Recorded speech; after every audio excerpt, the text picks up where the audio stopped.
안녕하세요. 저는 충청도 지방에서 거주하는 40대 후반 여자입니다. 매일 재밌게 듣기만 하다가 저도 제보하고 싶은 일이 있어서 용기를 내보았어요. 제 이야기는 제 남편과 관련된 내용이에요. 바로 얘기를 시작해 볼게요. 저와 남편은 충청도 어느 지방에서 태어났어요. 저희가 태어나고 자란 고향은 되게 작은 동네고 지금도 개발이 많이 되진 않았어요. 그런데 제가 학교 다닐 때는 더 그랬어요. 초등학교, 중학교, 고등학교도 각 하나씩만 있었어요. 그렇게 작은 동네에서 저는 가구 공장을 운영하시는 아빠 밑에서 태어났어요. 공장을 운영하시던 아빠 덕분에 저는 어린 시절에 부러움을 받으며 살았던 기억이 나요. 물론 요즘 워낙 잘 사는 사람이 많으니까 그게 뭐 어때서 생각하실 수도 있어요.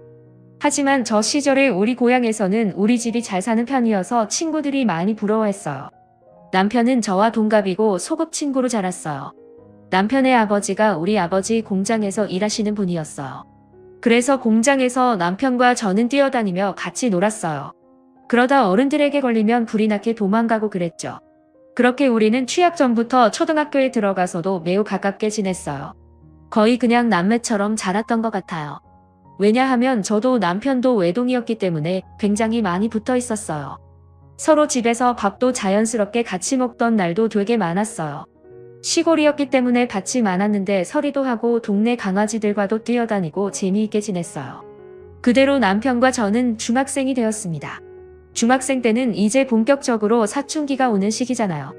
둘 다 사춘기가 왔지만 이상하게 서로에게는 관대했어요. 그리고 제가 학교에서 여자아이들과 싸워서 혼자 다니던 시기도 있었어요. 그럴 때 남편만 유일하게 제 곁을 지켜주었습니다. 그렇게 저는 남편에게 더 의지했고 우리는 고등학교에 진학하고도 붙어 다니기 시작했어요. 저희가 초등학교 입학 전부터 그렇게 10년 넘게 붙어 다니니 동네 사람들은 그냥 저와 남편을 하나의 쌍이라고 인식했어요. 저를 보면 준아 어디 갔니? 물어보고 남편이 혼자 있으면 세정이 어딨니? 물어봤어요. 학교에서도 선생님들과 친구들은 저희가 사귀는 것을 아주 당연하게 생각했어요. 남편과 저는 서로 누가 사귀자고 한 것도 아닌데 저러니까 웃기더라고요. 그래서 고등학교 2학년 여름에 남편에게 말했습니다. 남편과 개울가에서 놀다가 집에 돌아가는 길이었어요. 야, 이준아 너랑 나랑 뭐야? 다들 우리가 사귄다고 알아. 우리가 사귄 애 사이야. 남편은 가만히 멈춰서 저를 바라봤어요. 쳐다보지 말고 말을 해. 그럼 사귀죠. 정말 담백하고 직설적이고 어이없는 대답이었습니다. 그렇게 저희는 사귀게 되었어요. 옆집 사는 순애는 동네 오빠가 꽃다발을 사와서 고백했다는데 저는 간단하게 사귀자는 말로 연애를 시작하다니 억울한 마음도 들었습니다. 하지만 뭐 어쩔 도리가 없었어요. 왜냐하면 저는 이미 남편을 좋아하고 있었거든요. 그렇게 저희는 사귀게 되었고 그 연애는 계속 지속되었습니다. 사실 남편은 그때도 저에게 이미 큰 부분을 차지하는 사람이었어요. 그래서 옆에 남편이 없다는 사실은 믿고 싶지 않았습니다. 그렇게 저희는 성인이 되었어요. 남편과 저는 대학에 진학하게 되었습니다. 저는 서울에 있는 대학으로 가게 되었고 남편은 인근에 있는 국립대학에 들어가게 되었어요. 저는 사실 거리가 멀어지니까 우리가 잘 사귈 수 있을까 걱정했어요. 그런데 걱정이 무색하게도 남편은 지방에서 서울로 버스를 타고 저를 보러 왔어요. 제가 서울에 올라오고 사실 많이 힘들었습니다. 처음으로 부모님과 떨어져서 살아야 하고 낯선 상황에 많이 놓이게 되니까 적응하는 것이 저에겐 매우 힘들었어요. 그렇지만 남편이 자주 서울에 와주니 버틸 수 있었어요. 그리고 저도 남편의 군대를 기다려주었습니다. 서로 그렇게 힘든 시기에 버팀목이 되어주며 서로의 인생에 좋은 영향을 끼쳤어요. 그리고 저는 대학을 졸업하고 고향에 다시 내려왔습니다. 원래는 졸업하고 서울에서 직장을 다닐 생각이었지만 저는 제가 서울살이와 맞지 않다는 사실을 잘 알게 되었어요. 방학 때마다 고향에 내려왔는데 그때마다 너무 저와 잘 맞더라고요. 서울로 올라갈 때는 너무 막막하고 슬퍼서 매일 울었어요. 그 정도로 서울살이는 힘들었기 때문에 고향에 내려왔습니다. 그리고 서울에서 대학을 나온 경력을 가지고 동네에 보습학원을 열었어요. 아버지와 어머니도 고향에서 4대째 사시고 계셨어서 아는 사람이 매우 많으셨어요. 저는 고향에서 태어나 자랐으니 당연히 아는 사람이 많았어요. 그래서 생각보다 보습학원이 매우 잘 되었어요. 그때쯤 남편은 대학교를 졸업하게 되었습니다. 남편은 전공을 살려서 인근 지역 대기업에 취직하게 되었어요. 고향에서 1시간 정도 걸리는 거리에 있는 회사였어요. 그리고 둘 다 자리를 잡았으니 결혼 얘기가 자연스럽게 나오기 시작했어요. 사실 저 때쯤 저는 이미 결혼은 남편과 해야 한다고 생각했어요.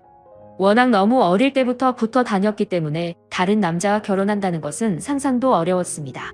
그건 남편도 마찬가지였대요. 그리고 제가 시장에 가면 어른들이 그렇게 저한테 말씀하셨어요. 세정아, 너희 식은 언제 올리니? 아예 결혼한다는 그 사실 자체는 확정되어 있었고 식을 언제 올릴지가 관건이었습니다. 저희 부모님도 그렇고 남편 부모님도 그렇고 우리가 결혼하는 것이라는 사실은 이미 확정이었어요. 그렇게 저희는 동네에 있는 하나밖에 없는 식장에서 결혼하게 되었습니다. 정말 저와 남편의 결혼은 동네 잔치였어요. 동네 사람들 모두가 왔다고 해도 과언이 아니에요. 저는 동네에서 보습 학원을 하고 있었으니까 학생들도 많이 왔어요. 타지로 나간 친구들도 다 와서 축하해주고 저희 학생 때 선생님들도 많이 오셨어요. 그렇게 온 동네 사람들의 축복을 받으며 결혼식을 올렸습니다. 아직도 그 결혼식장에서 결혼한 사람 중에 우리 식 하객이 제일 많았다고 하더라고요. 신혼집은 그때 당시 새로 생겼던 아파트에서 시작하게 되었습니다. 친정아버지가 힘을 써주셔서 마냥 감사한 마음뿐이었어요. 저는 그렇게 고향에서 부모님 곁에서 살며 보습 학원을 하며 남편과 행복하게 살기 시작했습니다. 그렇게 1년 후 저는 임신도 하게 되었어요. 임신을 확인하고 얼마나 기뻤는지 몰라요.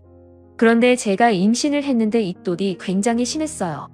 그래서 일을 계속하는 것이 정말 힘들었습니다. 병원에서도 몇 번이나 경고하더라고요. 저는 아이를 너무 지키고 싶어서 보습 학원은 잠시 쉬게 되었습니다. 그리고 진지하게 남편과 거처를 고민하기 시작했어요. 저는 고향에서 계속 살고 싶었어요. 제 삶의 터전이고 또 부모님과 붙어 있으니까요. 남편은 제 의견을 존중해줬습니다. 남편은 그 대신 저에게 말했어요. 나는 여보 더 많이 붙어 있고 싶어. 그런데 지금 출퇴근이 왕복 2시간이 넘으니까 힘들어. 저는 남편의 말을 듣고 정말 안타까웠어요. 남편은 저 때문에 멀어도 고향에서 사는 건데 그 결정이 오히려 남편을 힘들게 하는 것 같아서 마음이 좋지 않았습니다. 그래서 저는 친정아버지를 찾아가서 부탁했어요. 가게 하나를 열어달라고 했습니다. 아버지는 제가 부탁하자 아주 흔쾌히 치킨집을 차려주셨어요. 아무래도 친정부모님이 옆에 계시니까 임신 기간 동안 많이 챙겨주셨거든요. 시부모님도 워낙 어릴 때부터 봤던 분들이라 저를 친딸처럼 여기시던 분들이에요. 몇 번 위험했던 순간들도 있었지만 건강하게 공주님을 출산하게 되었습니다. 남편과 머리를 맞대고 고민한 끝에 아이 이름은 체리미로 지었어요. 부모 마음은 부모가 되어야 안다고 하잖아요. 저는 정말 저 말에 100번 동의해요. 아이가 커가는 모습을 볼 수 있다는 것이 얼마나 행운인지 그때 알게 되었습니다. 남편은 친정아버지의 도움으로 치킨집을 시내에 열게 되었어요. 우리가 학생 때 매일 가서 놀던 곳에 가게를 열게 되니까 기분이 색달랐습니다. 저희가 고등학생 때 같이 학교 끝나고 시내를 돌아다녔거든요. 그래서 치킨집에 교복을 입은 학생들이 오면 어찌나 예뻤는지 몰라요. 저와 남편의 학생 때가 생각나더라고요. 우리 결혼식 때 정말 하객으로 많은 분이 오셨었다고 제가 말했잖아요. 아무래도 시골 특성상 토박이들이 장사해야 사람들이 많이 찾아주고는 했어요. 덕분에 남편의 치킨집도 장사가 잘 되었습니다. 저는 아이가 유치원에 들어갈 때까지는 보습학원을 쉬려고 했기 때문에 남편 치킨집을 자주 도와주러 나갔어요. 아이가 어린이집에서 돌아오면 할 일이 없기도 했고요. 치킨집 운영을 시작하고 바로 옆자리에 분식집이 생겼어요. 분식집 주인은 저와 남편의 동창인 지연이었어요. 지연이도 이 동네 토박이에요. 부모님도 두 분이 아직 고향을 사셔서 저랑도 가깝게 지내던 사이였습니다. 한 가지 안타까운 점은 지연이는 남편과 사별을 했다는 사실이었어요. 지연이는 결혼하기 전에 아이가 생겼는데 결혼식을 올리고 아이 얼굴도 보기 전에 남편이 교통사고로 사망했습니다. 워낙 큰 추돌사고여서 저도 그 사건이 똑똑히 기억나요. 지연이는 수입이 없으니 분식집을 열었다고 했어요. 동창들 옆에 가게를 내서 기분이 좋다고 하더라고요. 그리고 정말 다행인 것이 지연이의 딸 지우가 우리 딸 체림이와 동갑이었어요. 둘이 동갑이고 워낙 동네가 좁으니 둘 다 같은 어린이집에 다녔습니다. 그러다 보니 저는 지연이와 오히려 학창시절 때보다 더 가깝게 지냈어요. 지연이가 가게를 하니까 제가 체림이를 데리러 간 김에 지우도 데리고 하원을 시켜 지연이의 가게에 가서 밥을 사 먹었어요. 지연이는 제가 그럴 때마다 저에게 고맙다고 했지만 서로 돕고 사는 게 이웃이고 친구잖아요. 지연이의 사정을 잘 아니까 일부러 분식집에서 끼니도 많이 해결했습니다. 그리고 힘을 써야 하는 일이 있으면 남편이 가서 도와주었어요. 어차피 다 어릴 때부터 알던 사이여서 서로 의지하며 잘 지냈습니다. 유치원에서 소풍 간다고 하면 치킨집과 분식집을 닫고 아이들 소풍도 따라갔어요. 우리 부부와 지연이는 그렇게 아이도 같이 키우면서 행복하게 잘 지냈습니다. 채림이와 지우도 서로 얼마나 아꼈는지 몰라요. 그러다 저희 아이들이 크면서 초등학교에 들어가게 되었어요. 어느 날 채림이가 저에게 그러더라고요. 엄마, 아빠는 지우 엄마랑도 결혼한 거야? 응? 아니야. 아빠는 엄마랑만 결혼한 거야. 왜 그래? 학교에서 집에 오는데 어떤 할머니가 나에게 엄마가 2명이라 어떡하냐고 그랬어. 에이, 아니야. 아빠한테 물어봐. 채림이 엄마는 엄마 하나야. 채림이 말을 듣고 나니까 감정이 이상했어요. 제가 안쓰러워서 지연이와 가깝게 지냈고 남편도 워낙 어릴 때부터 알던 사이라 좋은 마음으로 같이 다녔던 건데 남들이 볼 땐 안 좋아 보일 수도 있다는 생각이 들더라고요. 그리고 제가 채림이가 초등학교에 입학하며 보습학원을 다시 열었거든요.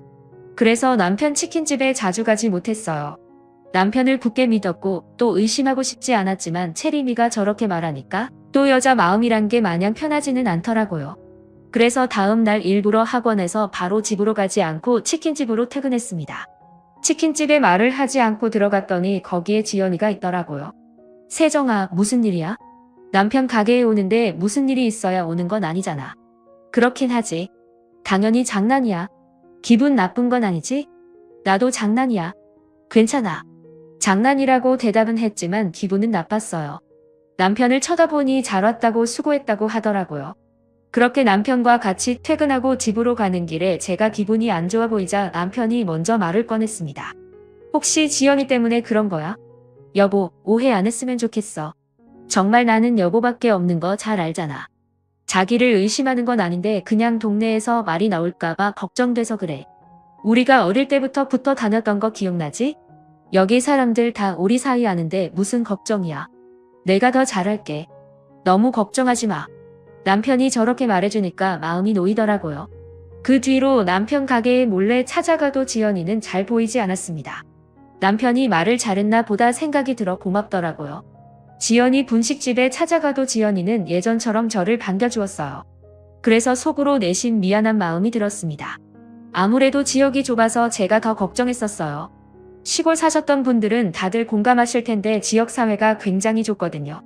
워낙 작은 일로도 소문이 금방 퍼지니까 저도 모르게 계속 조심하는 경향이 있었습니다.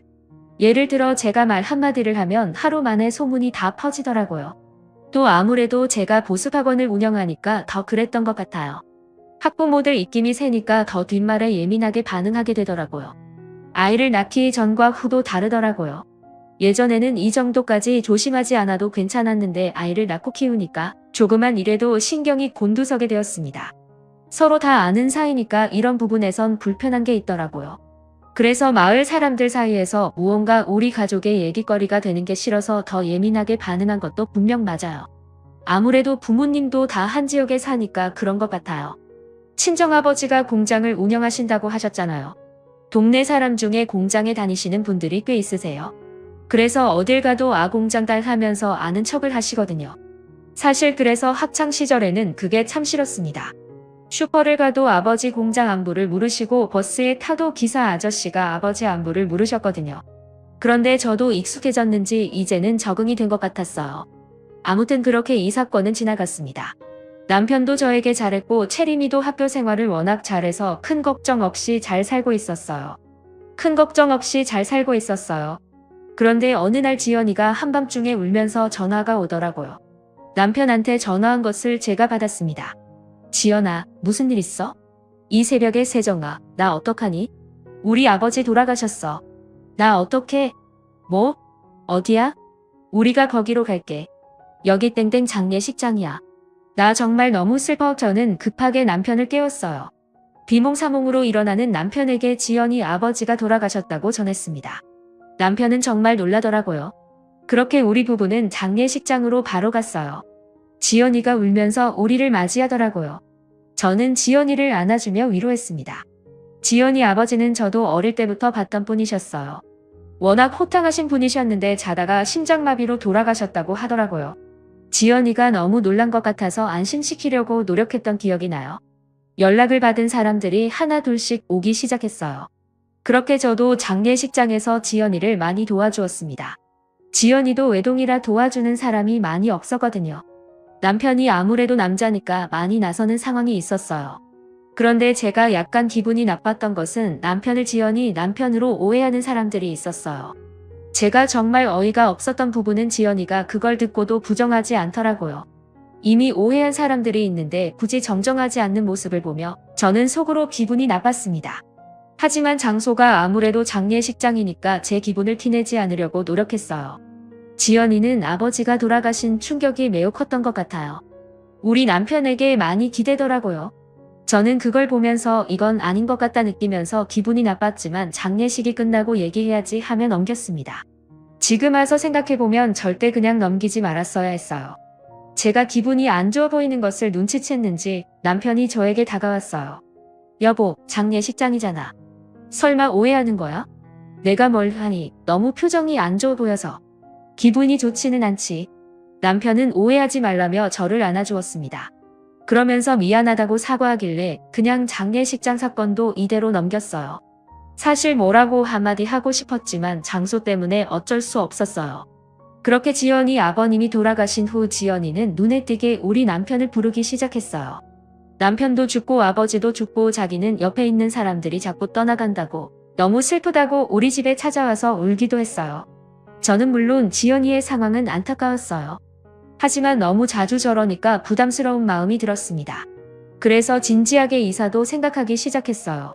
고향이라 대학도 서울에서 나왔지만 굳이 내려왔던 것이었는데 뭔가 살면서 불편한 상황이 계속 생기니까 오히려 내가 여기를 피해야 하나 생각이 들었습니다.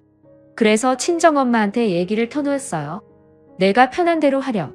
사실 엄마는 지연이가 그렇게 마음에 들지 않아 사실 친정엄마도 지연이를 그렇게 좋아하진 않으셨어요. 왜냐하면 지연이가 꾸미는 것을 좋아해서 짧은 치마도 자주 입거든요.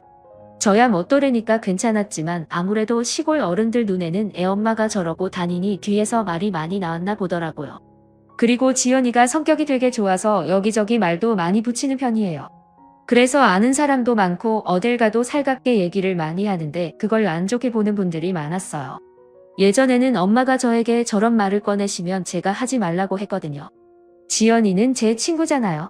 그런데 이제는 엄마가 저렇게 지연이를 욕해도 말리지 않았습니다. 그래도 남편은 저만 바라봤기 때문에 의지하며 살고 있었죠. 그런데 이사 생각은 했지만 가지 못했어요. 왜냐하면 딱 그때 정말 큰 불행이 저에게 찾아왔습니다. 그건 바로 암이었어요. 어느 날부터 살이 갑자기 많이 빠지더라고요. 처음에는 요즘 먹는 것도 잘 먹고 괜찮게 지냈는데 왜 이럴까 생각했어요. 물론 지연이가 신경을 쓰였지만 그것과 별개로 제 생활은 매우 잘하고 있었거든요. 보습학원도 제가 원장이니까 스트레스도 심하지 않았습니다. 그렇지만 살이 빠져서 기분은 좋더라고요. 그런데 살만 빠지면 괜찮았는데 소화도 잘 되지 않았어요. 그뿐만 아니라 쉽게 피곤해졌어요. 우리 집에서 보습학원까지는 걸어서 25분 정도가 걸려요. 예전에는 아주 쉽게 걸어갔습니다. 사실 저 정도 걷는 것은 일도 아니잖아요. 오히려 산책이죠. 그런데 어느 날부터 걷다가 멈춰서 쉬어야 할 정도로 힘들기 시작했습니다. 소화도 잘 안 되고 머리도 아프더라고요. 심지어 이명까지 있었어요. 제가 상태가 안 좋아서 보습학원도 나가지 못하고 집에 누워만 있으니 엄마가 걱정을 많이 하셨습니다. 그래서 동네 의원을 데려갔는데 처음에는 저보고 스트레스가 심해서 그런 것 같으니 조금만 집에서 쉬면 괜찮아진다고 하더라고요. 저는 그 동네 의원을 제가 어릴 때부터 갔어요. 그래서 의사 선생님이 마치 제 주치의이세요. 누구보다 제 건강 상태를 잘 아시는 분이 그렇게 말씀해 주시니 철석같이 믿었습니다. 유치원생 때부터 엄마 손을 잡고 그 의원을 다녔던 기억이 생생하거든요. 그래서 보습학원을 한 달간 쉬면서 집에서 가만히 있었어요. 남편도 그때 걱정이 되었는지 출근 전과 퇴근 후에 제 상태를 많이 살폈습니다. 채림이도 제가 걱정이 많이 되었나 봐요. 저한테 엄마 아프면 안 돼 말하는데 너무 미안했습니다. 그런데 문제는 제 몸 상태였어요. 아무리 쉬어도 나아지기는커녕 오히려 더 심해지더라고요. 소화가 특히 너무 안 되더라고요. 그래서 이건 보통 일이 아닌 것 같단 판단을 내렸습니다. 친정엄마는 큰 병원에 가보자고 하셨어요. 그래서 인근에 있는 대학병원에 가서 검사를 받게 되었습니다. 그리고 바로 알게 되었어요. 제가 위암이라는 것을요. 저는 진단을 받고 너무 멍했습니다. 이 사실이 현실이 아닌 것 같았어요. 도저히 믿을 수가 없어서 대학병원 의사 선생님께 10번도 넘게 물어봤습니다. 하지만 선생님은 단호하게 말씀하셨어요. 위암입니다. 그래도 아직 말개나 아니에요. 치료하면 나아질 가능성이 있기는 해요. 저는 정말 제가 왜 암에 걸렸는지 도통 이해가 가지 않았습니다. 여러분 혹시 그거 아시나요? 암은 가족력이 가장 세요. 그래서 가족 중에 암에 걸리신 분이 계시면 건강관리를 정말 유심히 하셔야 해요. 그런데 제가 의아했던 점은 우리 가족 중에는 암에 걸리신 분이 없으셨어요. 그래서 사실 암에 걸릴 것이라는 것을 전혀 예상한 적이 없었습니다. 만약 누군가 암에 걸린 적이 있었다면 저도 예상했을 거예요. 그런데 그렇지 않으니 적잖이 당황했어요. 제가 원인을 물어봤더니 선생님은 원인은 워낙 다양해서 특정할 수 없다고 하시더라고요. 엄마는 옆에서 진단을 받자마자 우시기 시작하셨습니다. 사실 우리 친정 부모님이 나이에 비해 많이 정정하세요. 그래서 저는 부모님이 워낙 건강하시니까 저도 저렇게 건강하게 살 수 있겠지 생각했어요. 그렇게 암 진단을 받고 집에 돌아오는데 현실이 믿기지 않더라고요. 엄마는 계속 우시고 저는 멍해서 가만히 있었어요. 물론 아직 초기 단계라 충분히 치료하면 완치가 된다고 하셨습니다. 하지만 막막하더라고요. 전혀 예상하지 못한 상황이라 그런 것 같았어요. 남편에게 전화를 걸어 할 말이 있다고 했습니다. 그리고 친정 부모님 댁으로 불렀어요. 남편과 아빠를 앉혀놓고 저의 암 사실을 말했습니다. 아버지는 너무 충격을 받으셨는지 줄담배를 피우셨어요. 남편은 제가 암이라는 사실을 고백하자 울기 시작했습니다. 남편이 울자 친정엄마도 덩달아 또 울기 시작했어요. 저도 사실 울고 싶었어요. 하지만 자꾸 머릿속에 우리 딸 생각이 났습니다. 채림이는 이제 겨우 10살이거든요. 아버지한테 아직 못해준 것도 너무 많은데 이대로 세상을 뜰 수는 없었어요. 그래서 강인하게 말했습니다. 나 완치할 거야. 정말 치료도 열심히 받고 운동도 많이 할 거야. 죽는다는 시한부 선고도 아니니까 긍정적으로 생각하자. 제가 저렇게 말하자 부모님도 그제야 괜찮아지셨습니다. 사실 저런 말을 하는 제 마음은 말도 아니었어요. 일부러 저렇게 말하긴 했지만 어찌나 막막했던지 몰라요. 채림이에게는 어떻게 알려야 할지 고민이 되었습니다. 그래도 사실대로 말하는 것이 가장 좋다고 생각해서 집으로 돌아가서 침착하게 말했어요. 채림이는 예상대로 울기 시작했습니다. 엄마 죽어, 엄마 죽으면 나는 죽어, 나는 어떻게 살아. 저를 끌어안고 엉엉 우는 채림이를 달래며 말했어요. 엄마 안 죽어. 치료받으면 살 수 있어. 채림아 괜찮아. 엄마 어디 안 가. 채림이는 그날 우리 부부 침대에서 잤어요. 저를 꼭 끌어안고 죽으면 안 된다고 우는데 정말 가슴이 찢어지더라고요. 채림이를 생각해서라도 씩씩하게 치료받아야겠다고 생각했어요. 채림이가 잠들고 저는 뜬 눈으로 밤을 지새웠어요. 도저히 잠이 오지 않더라고요. 제 마음을 아는지 남편도 쉽게 잠을 자지 못했습니다. 제 손을 부여잡고 남편은 울면서 말했어요. 여보 치료 잘 받자. 어디 가지 마. 나 정말 여보 못 보내. 걱정하지 마. 내가 아까 채림이한테 말했던 거 기억하지? 나 어디 안 가. 저 때문에 우는 가족들을 보는 심정은 말로 할 수가 없습니다. 정말 상실의 아픔은 누구나 겪고 싶지 않은 감정이잖아요. 저도 만약 남편이나 친정 부모님의 암에 걸렸다면 저렇게 행동했을 것 같아요. 채림이가 암에 걸렸다면 저는 살 수 없었겠죠. 그렇게 생각하니 더 치료를 잘 받아야겠다는 마음이 들었습니다. 그리고 친정엄마의 마음도 이해할 수 있었어요. 만약 채림이가 암 진단을 받으면 저는 정말 버티지 못했을 것 같아요. 엄마 마음은 누구나 똑같잖아요. 아마 자식을 키우시는 분들이라면 제 말이 무슨 말인지 이해하실 수 있을 거예요. 그렇게 치료를 받기 시작했습니다. 당연히 보습하고는 그만두었어요. 거짓말을 하기는 싫어서 사실대로 제가 암에 걸려서 그만두게 되었다고 했습니다. 그랬더니 예상 밖의 일이 일어났어요. 글쎄 학부모님들과 학생들이 파티를 열어주었습니다. 꼭 원쾌하고 다시 보습학원을 열어달라는 파티였어요. 사실 말하기 전까지는 걱정도 많이 했거든요. 저는 정말 암 진단을 받았을 때보다 전날 더 많이 울었습니다. 그리고 다들 저를 많이 걱정해 주더라고요. 인류애가 이런 것이구나 느꼈습니다. 어떤 어머님은 제가 우니까 달래주시다가 본인도 우시더라고요. 보습학원 마지막 날 파티를 하는데 학생들이 편지를 주었어요. 그 편지는 아직도 제가 간직하고 있습니다. 저에게 잊지 못할 경험이었어요. 그렇게 저는 항암 치료를 시작하게 되었어요. 제가 살던 고향은 시골이라 대학병원이 없었어요. 기껏해야 동네 의원이었어요. 그래서 인근 대도시로 치료를 다녔습니다. 왕복 3시간이라 힘들긴 했지만 치료하면 나아질 가능성이 있다고 해서 꾹 참고 다녔어요. 저 혼자 가기엔 힘들어서 남편이 동행했습니다. 남편은 싫은 소리 하나 없이 당연하게 저를 따라다녔어요. 정말 고마운 마음이 들었죠. 그리고 아무래도 병에 걸리면 사람이 우울해져요. 그건 당연한 현상이라고 생각해요. 그런데 남편은 제 옆에서 제가 힘들어할 때마다 지치지 말라며 응원해줬습니다. 제가 암에 걸렸다는 소식은 역시나 마을 전체에 순식간에 퍼졌어요.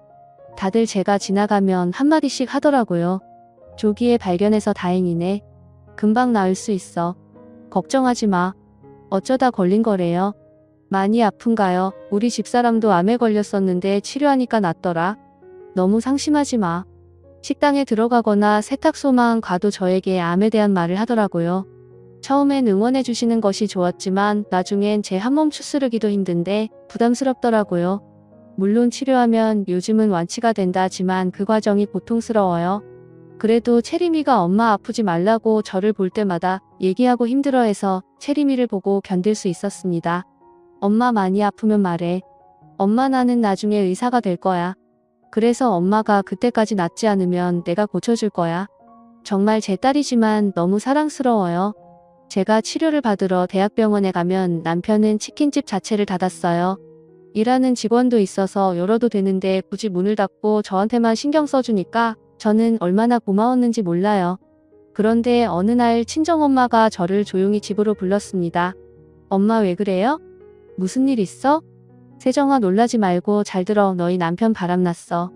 저는 이게 무슨 소리인가 싶었어요. 그게 무슨 소리야? 엄마 제대로 말해봐. 이게 뭐 내가 너 항암 치료도 받고 있고 혹시나 충격받아서 더 안 좋게 될까봐 말 안 하려고 했는데 그러기엔 내가 너무 사위가 괘씸해. 나중에 알게 되면 너를 속이게 된 거라 지금 말하는 게 나을 것 같아. 엄마 침착하게 상황을 다 말해봐. 무슨 소리냐고? 재원이가 말해줬어. 너희 남편 그 분식집 사장 지연이랑 바람났어. 저는 너무 놀랐어요. 일단 남편이 정말 저의 의심이 아니고 진짜로 지연이와 바람났다는 사실도 충격이었지만 그걸 채림이가 말해줬다는 게 너무 충격적이었습니다. 채림이가? 채림이 그 어린 것이 얼마나 착한지 자기 엄마 아픈 거 알고 혼자 끙끙 앓다가 나한테 울면서 말하더라. 분식집 사장을 집으로 데려와서 둘이 무슨 얘기를 했길래 얘가 나한테 찾아와서 말을 해? 엄마한테 다 듣고 나니 정리가 되었습니다. 그동안 의심은 근거 없는 게 아니고 오히려 사실이었어요. 바람이라는 것을 알고 나니까 그동안의 행적이 다 떠오르더라고요. 지연이가 치킨집에 자주 간다는 사실은 저도 알고 있었지만 제가 그렇게 불편한 티를 내니까 몰래 만났던 거였어요. 제가 운영하던 보습학원은 시내와 조금 떨어져 있어서 저는 걔네가 어떻게 지내는지 정말 잘 몰랐거든요. 아이들이 공부하러 오면 거기에만 신경 써야 하니까 더욱이요. 나중에 동네 사람들한테 말을 들었더니 외지에서 온 사람들은 분식집과 치킨집이 부부가 동시에 운영하던 집인 줄 알았다고 하더라고요. 남들 눈에 그렇게 보일 정도면 어느 정도로 붙어 있는지 아시겠죠? 제가 아프기 전부터 그랬는데 아프고 나서 학원을 접고 나서는 더 심해졌다고 하더라고요. 여기가 워낙 좁아서 다들 아는 사이라고 했잖아요. 가끔 오지랖 넓은 어른들은 지연이에게 유부남이니까 조심하라 하면 지연이가 그렇게 대답했대요. 무슨 상관이세요? 그걸 심지어 아이들도 이상하다고 여겼나 봐요. 언니 딸인 지우가 채림이에게 우리 엄마랑 너희 아빠 결혼해. 그럼 너희 엄마는 어떻게 이런 말도 했다고 하더라고요. 아이들이 혼란스러울 정도로 붙어 다녔다는 것을 알자 정말 배신감에 온몸이 부들부들 떨렸습니다. 가장 충격적인 것은 채림이가 있는 집에 지연이가 왔었나 봐요. 채림이 안녕, 이모가 잠깐 반찬 주러 왔어. 채림이는 그때 마침 태권도 도장 애가야에서 인사하고 나왔었다고 해요. 그러다 깜빡하고 못 챙긴 게 있어서 다시 집에 들어갔는데 방에서 지연이와 남편이 대화하고 있었던 거죠. 그런데 대화 내용이 정말 충격적이었어요. 보험금 타면 내 차부터 바꿔줄게. 얼마 남지 않은 것 같지? 기다려봐. 정말 자기야 나 기대된다. 지금부터 차 고르고 있을래? 가방도 사줄 거지 당연하지. 원하는 가방 있으면 미리 백화점 가서 골라. 저렇게 방에서 떠들던 소리를 채림이가 방 앞에서 다 들었다고 하더라고요. 채림이는 듣고 혼자 태권도도 가지 않고 길가에서 울었다고 해요. 10살이라서 아예 아무것도 모르는 나이는 아니거든요.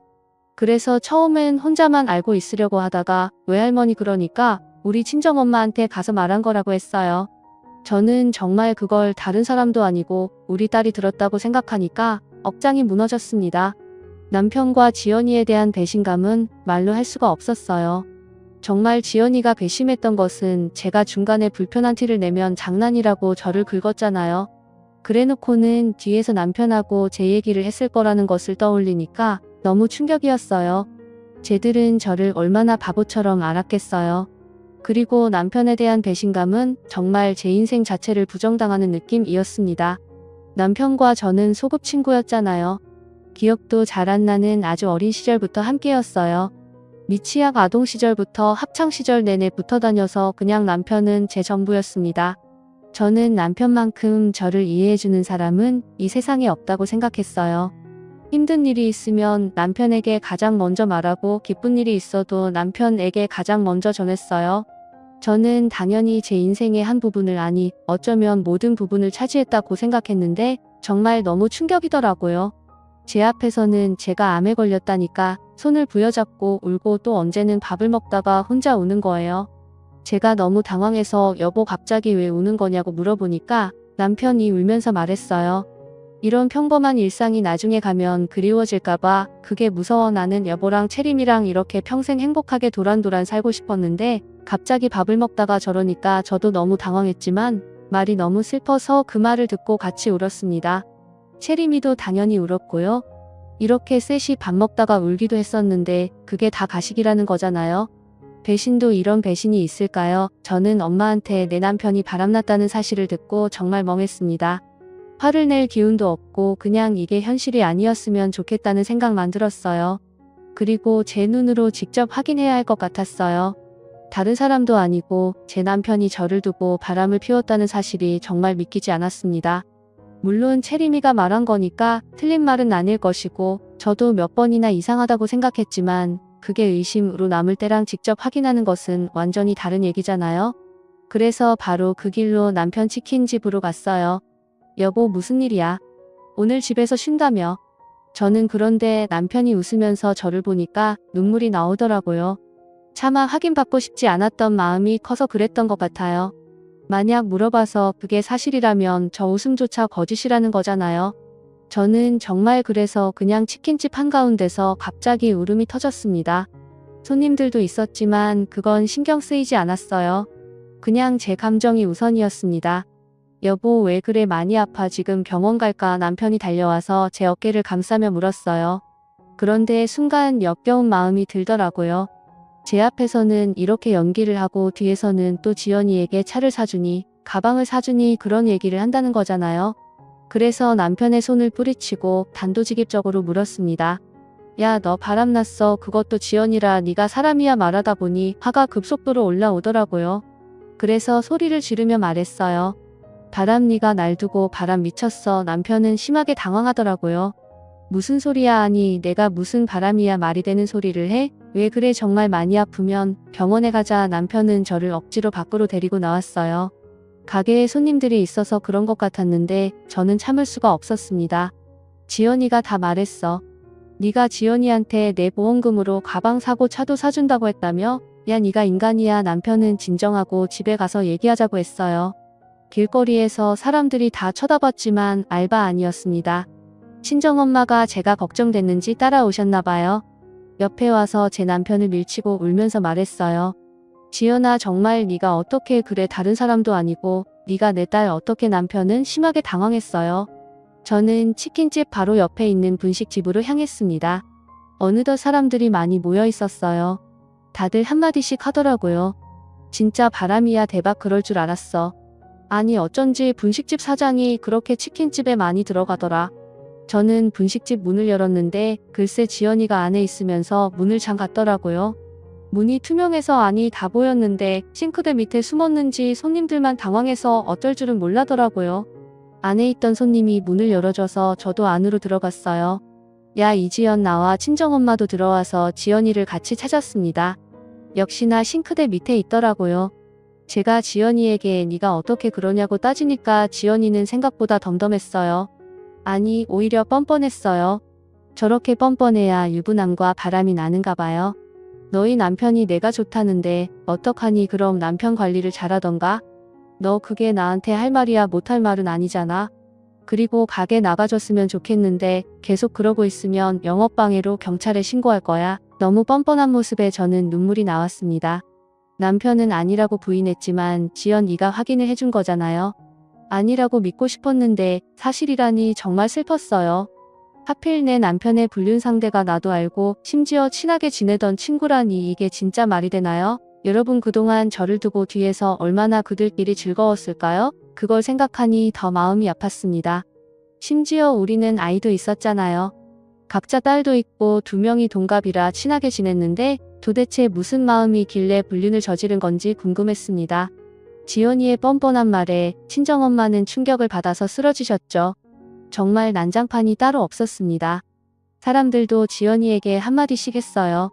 아무리 그래도 유부남을 건들면 어떡해요? 아니, 셋 다 도박이면서 너무하네. 어린 시절부터 봤을 텐데. 지연이는 정말 당당했어요.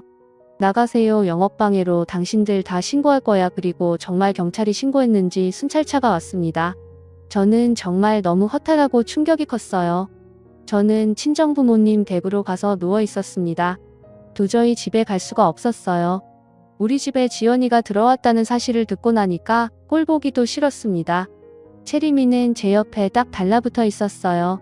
친구들이 나한테 이제 지우 엄마가 내 엄마냐고 계속 물어봤어. 나는 그럴 때마다 아니라고 했는데 너무 슬펐어. 그런데 엄마가 아프니까 더 슬펐어. 엄마 아프지 마. 저는 저의 충격도 충격이었지만 채림이가 받은 상처도 크다고 생각하니 가슴이 찢어지는 것 같았습니다. 남편의 바람 소식을 들으니까 친정아버지도 화가 많이 나셨어요. 남편은 집이 여유가 있지 않았습니다. 그래서 우리 집과 치킨집도 친정아버지가 다 해주셨거든요. 그리고 남편의 아버지, 저에겐 시아버지죠. 시아버지도 젊었을 때 능력 없어서 아무것도 못하고 있으니까 우리 아버지가 당신 공장에 취직시켜 주시기도 했어요. 정말 이렇게 아주 예전부터 우리 집이 도와주었는데 돌아오는 건 불륜이라니 너무 슬펐습니다. 남편은 그날 어디서 잤는지 모르겠어요. 아마 우리 집에 왔을 수도 있겠죠. 저는 불륜 사실을 알고 나서 단 한 번도 우리 집에 가지 않았습니다. 그 집에 가는 것 자체가 역겹더라고요.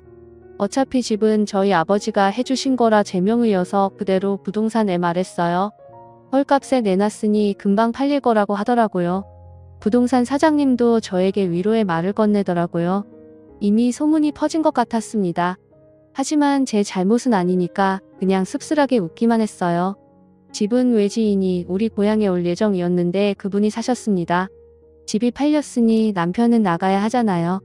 물론 남편이 우리 집에서 계속 있었는지 지연이 집에 갔는지는 모르겠어요. 남편에겐 전화도 많이 왔습니다. 저는 일부러 받지 않았어요. 그냥 정말 묵묵부답으로 일관했어요. 분식집과 치킨집은 폭삭 망했어요. 왜냐하면 동네에 소문이 쫙 퍼져서 아무도 안 갔거든요. 또 사실 그 2개의 주된 고객들은 우리 친정아버지 공장 직원들이었거든요. 아버지가 팔아주신다고 정말 매일 같이 주문하셨거든요. 그런데 그 둘이 불륜이니까 너무 괘씸하잖아요. 아버지 공장 사람들도 아버지를 굉장히 신뢰하고 좋아하셨는데 소식을 듣고 나서 아예 사적으로도 방문하지 않았더라고요. 또 이런 시골에서는 동네 장사라 평이 굉장히 중요해요. 그런데 여기서 모르는 사람이 없으니까 사람들이 수군대더라고요. 지나가면서 보니까 분식집은 이미 망해서 임대종이가 붙어 있었습니다. 남편은 저를 수십 번 넘게 찾아오고 전화도 했어요. 다 오해라고 했지만 절대 믿지 않았죠. 그냥 바로 이혼 소송을 걸었고 저는 치료를 위해 채림이를 데리고 인근 대도시로 이사를 왔어요. 남편은 친정집에도 찾아가고 공장에도 찾아가고 하더라고요. 모든 걸 가지고 있다가 다 뺏기니 갑자기 조급해졌나 봐요. 심지어 채림이마저 자기를 외면하니까 충격이 큰 것 같았어요. 자기가 잠시 미쳤었다고 제발 용서해달라고 울고불고 난리였습니다. 하지만 저는 동의하지 않았어요. 그냥 정말 꼴보기가 싫었고 남편과 이혼하고 채림이와 둘이 제병에 완치되면 제주도에 내려가서 살 예정이었어요. 물론 저도 충격이 너무 크고 체림이도 상처를 많이 받아서 제암 치료를 하면서 동시에 둘이 정신과 치료도 많이 받았습니다. 상담도 많이 다니고 그렇게 둘이 서로 의지하며 힘든 시기를 거쳤어요. 친정부모님도 저희를 적극적으로 지원해 주셨죠. 친정아버지가 오히려 저에게 먼저 체림이와 제주도에 가서 쉬라고 하더라고요. 저도 물론 제가 원하면 고향에 남아도 되었지만 그러기가 싫었어요. 이미 사람들이 다 알아서 불편하겠더라고요. 체림이를 위해서라도 제가 떠나는 게 맞았어요. 물론 남편과 지연이네 가족은 쫓겨나듯 떠났대요. 당연히 고향에서 계속 살 수는 없어 보였어요. 어딜 가도 손가락질을 했으니까요. 지우도 학교에 가면 불륜녀 딸이라고 애들이 그렇게 놀렸나 봐요. 그리고 정말 웃긴 것은 둘이 깨져다고 하더라고요. 저는 사실 그렇게 난리가 나고 둘이 같이 살까봐 그게 걱정이었는데 둘이 대판 싸우더니 서로 내 탓이라고 했다고 하더라고요. 남편은 소송 때문에 종종 보는데 볼 때마다 저를 붙잡고 늘어졌어요. 실제로 무릎을 꿇으며 제발 한 번만 용서해달라고 하더라고요. 물론 저는 넘어가지 않았죠.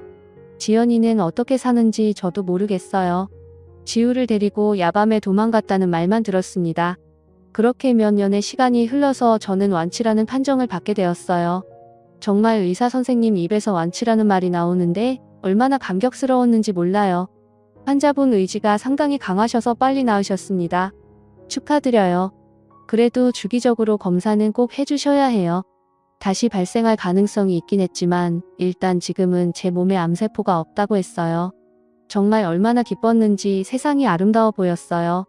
이제 정말 힘들었던 시간은 다 잊고 체림이와 제주도에 내려가서 살 예정이에요. 벌써 어디에서 살지 다 정해놨어요. 제발하면 안 되니까 제주도에서 예쁜 바다도 보고 산도 많이 다니고 회복하는 데 집중하려고요. 체림이에게 걱정이 돼서 언제 물어본 적이 있어요. 체림아, 아빠 보고 싶으면 말해. 나는 엄마만 있으면 돼. 이제는 정말 둘이 의지하며 잘 살아야겠다는 마음만 들어요. 친정부모님을 보러 고향에 가면 사실 아직 씁쓸한 마음이 들기는 해요. 그래도 제 잘못도 아니고 오히려 고향 사람들이 반갑게 맞아주셔서 좋더라고요. 체림이도 어린 시절을 고향에서 보내서 같이 가서 여기저기 다니는 것을 좋아했어요. 우리 고향이 진짜 노을이 예쁘거든요. 같이 노을을 보며 이런저런 얘기도 많이 하고 아주 행복해요. 체림이와 저는 앞으로도 서로 재밌게 살자고 다짐했어요. 여기까지가 제 얘기입니다. 들어주셔서 정말 감사합니다. 여러분들도 힘든 시기가 있어도 힘든 일 끝에는 좋은 일이 오고 나쁜 사람들은 결국 벌을 받는다는 것을 기억하시며 이겨내셨으면 좋겠어요. 다들 건강 유의하시고 건강하게 사셨으면 좋겠습니다. 감사합니다.